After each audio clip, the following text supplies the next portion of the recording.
guys, thanks very much for your time today. I know you've come straight from training to join us for a bit of a talk on finance on behalf of McRae Financial Services. Right, we're going to start off with a quick fire quiz. So here's the first one. Are you a saver or a spender?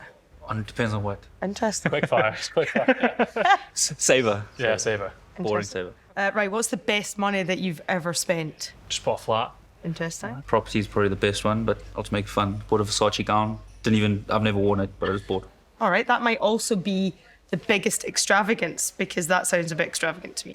I think I've worn it once. It's not cut. I'm like, what a waste of money. What about you, Ross? Maybe some golf clubs. Nice. That's probably the most expensive thing, I think. If you found £5 million and it was yours to do with what you wanted, what would you do? Give us the first thing that came in your head. I'll probably put about 80% of it into be responsible, quite good, and then 20% of it I just enjoy it with my family. So Bali or something like that with the Very family for a responsible. month or something. Yeah. Retire from whatever I'm doing. Good stuff. Next day, notice, boss, I'm gone. And then that's it. Thanks, Franco. Yeah, thank you, Franco. I think I'd do a couple holidays, a couple big spends, and then a couple just sort of put away for a rainy day. Right. Maybe some holiday, maybe a car. That'd be nice. Nice car. So now just moving on, what convinced you to seek financial help, financial advice? Yeah, I think when you're younger, you definitely think, oh, that's something for the future. I don't need to worry about that. Whereas a couple of years later, you actually think, oh no, the quicker you do it, the better position you'll put yourself in the future. I think for me, it was getting a mortgage. As you go up through the professional ranks, you start to earn more money. I had rented for 3-4 years in Glasgow. I'd gone through student flats and I'd done that sort of side of things. So I was, looking to buy my own property. When I first came over to Scotland, my first thing was to get a property. And then from there, you can ease off and spend a bit more and be a bit more relaxed with your money.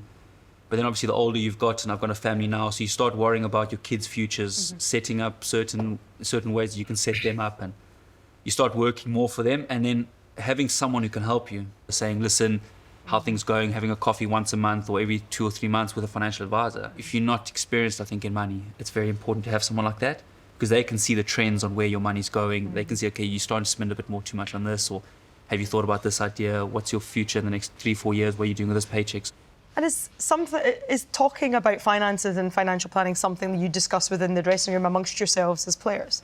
Yeah, I think we definitely do talk about it. I think sharing tips, advice, I think things like that it's like anyone, just talking about it between people can be a massive help. Like they said, a lot of guys are always talking about, oh, who's your mortgage broker? Who do you get your financial advice from? What's this guy saying? And there's always ideas bounced, which is nice to hear, nice to see. I think perhaps a lot of it's come from the club as well, encouraging boys to prepare for life after rugby, do university degrees, do things like that. And I think that's perhaps what's sort of encouraged those conversations more, is just boys asking people what they're doing, what they're planning on doing after rugby.